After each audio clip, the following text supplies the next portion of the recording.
This is the Samsung Galaxy S21 Ultra. Yes, I've had it for a decent amount of time now, man. Been using it and I've been thoroughly enjoying it just to get it out of the way very quickly and to pretty much say like, yo, I think this is the most complete phone Samsung have brought out, minus what they really push when it comes to their foldables.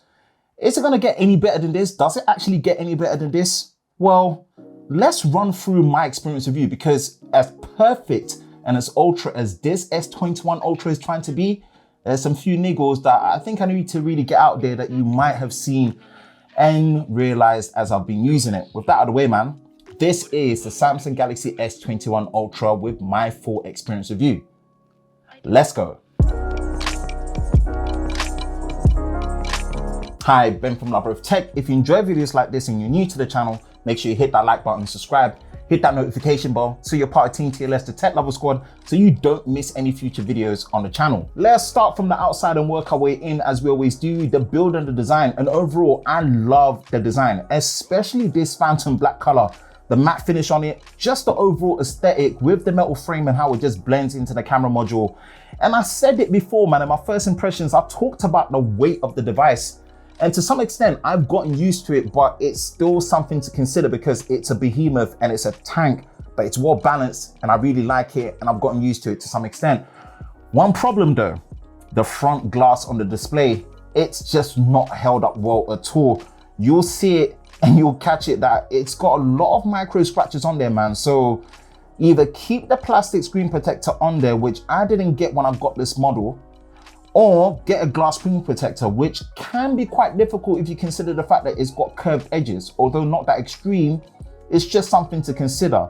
Apart from that, man, the device when it comes to the build, the fit and finish is a tank. And I think Samsung knocked it out of the park, especially with that consistent matte finish across all the colors and the phantom black. Definitely got to take the phantom black, man. Next has got to be the front and center, the display experience, and it's been top notch. Well, it doesn't have a notch as such, but it's been top notch. The S Pen edition on here has just been clutch. And the fact that, yes, it does have some limited functionality versus a Note, it's still great to have. And my main thing is, I'm just very happy that finally you can do both quad high definition plus and 120 Hertz at the same time.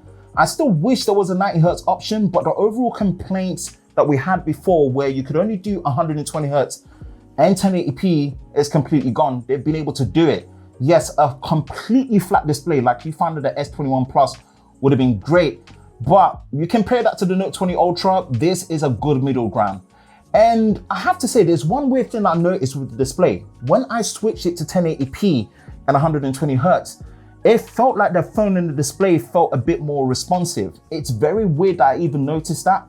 But that's kind of like the only weird thing I noticed about the display experience. Apart from that, man, the brightness, the colors, the design, the feel, the haptic feedback that you get on the display as well, which has been phenomenal. The in-display ultrasonic fingerprint scanner that's been improved for unlocking.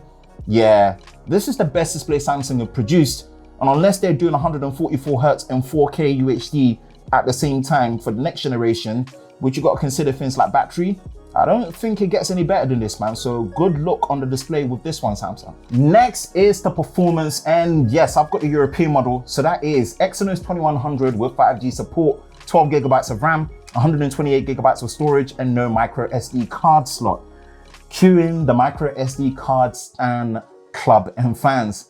Overall, I would say the Exynos 2100, the performance has been great. It's not skipped a beat. I'm not really much of a mobile gamer, but the only place I'll say that you can see that the performance really bogs down at times, and this is not to say that it's slow by any means, but when you're in the camera UI, you can tell that this is when the phone is really working out when you're going through different camera modes, switching around.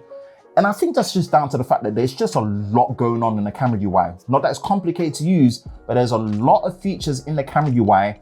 So that's the only place I've seen where the performance can really bog down a little bit. But apart from that, man, multitasking, using it for every day, 12 gigabytes of RAM, the latest 5nm chipset, the performance for this Exynos model in its own bubble as I've been using it, I don't have access to the Snapdragon 888, has been great for me personally. Now, when it comes to the battery performance, yes, in terms of the capacity, you've got 5,000 milliamps in here with support for 25 watt charging. I don't agree with the fact that you don't get a charger in the box at this price, and you get that on some of the lower end phones that they brought out this year. Yes, you still got wireless charging and power share, but the battery life, that is the Achilles heel for my experience of the S21 Ultra. And yes, you're probably gonna tell me factory reset it. I did that. You're then gonna tell me, why don't you use it in 1080p? I did that. Why didn't you use it in 60 Hertz? I did that at both quad high definition and 1080p. And I know the easiest thing is gonna be, yes, this is the Exynos model, 2100, striking again. My S21 Plus that I use has been phenomenal. When I say phenomenal, the battery life on it has been great. And it's got a smaller cell, and that's using at 1080p, and it's 4,800 milliamps. And I have zero issues, to the point where I think the battery life is exceptional. I was expecting that with this Ultra model, and it's just not sat well with me. Most of the time, it feels like it's a landline because I'm always putting on a charger somehow. And in this environment, I'm still working from home. I don't really go anywhere that much. So yeah, the battery life isn't really doing it for me on the S21 Ultra. In terms of the software, it is Android 11 with One UI 3.1, and the monthly updates with Samsung have been on point. I'm recording this in July. You've got the July update in terms of security. Overall, it's been rich, smooth. And again, like I said, when I was using it in 1080p, 120 Hertz, it just felt that bit faster. But yes, of course, I want it all. Sharpness and resolution at the same time. But overall, in terms of the software features, it's rich, and One UI gives you all that accessibility. When it comes to the camera, boy, this camera is a beast. I did an ultimate camera comparison with the S21 Ultra versus the iPhone 12 Pro Max. Highly recommend you definitely go watch that.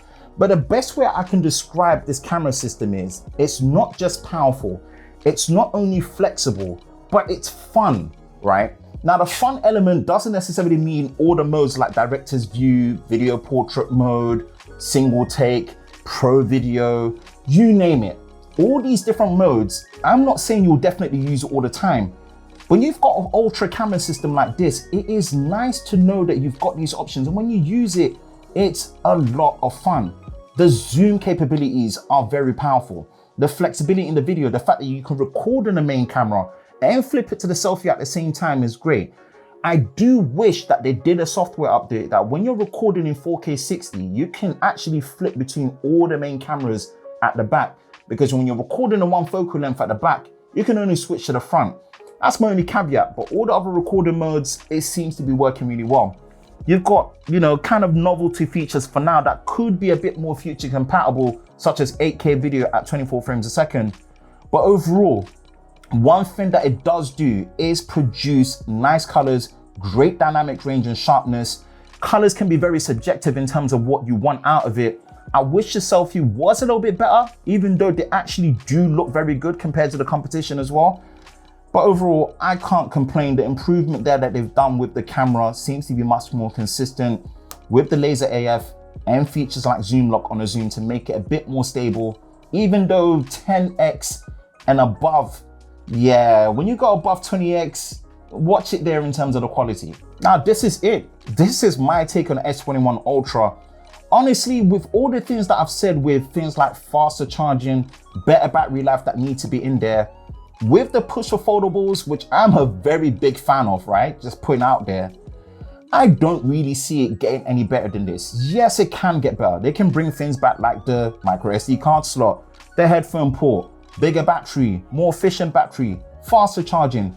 But really, in the grand scheme of things, even for someone like myself, yeah, I think this is as good as it gets, man. So yeah, that's my take on the S21 Ultra. But funny enough, it's actually not my favorite. That actually goes to the S21 Plus. And I'll have some thoughts on that later on. That's it. Did you get the S21 Ultra? Let me know in the comment section below what your takes are. That is it for me. If you enjoy videos like this, then make sure you like, subscribe, and hit that notification bell so you don't miss any new videos on the channel. Hope you're all safe during this time. I will catch you in the next one. Peace.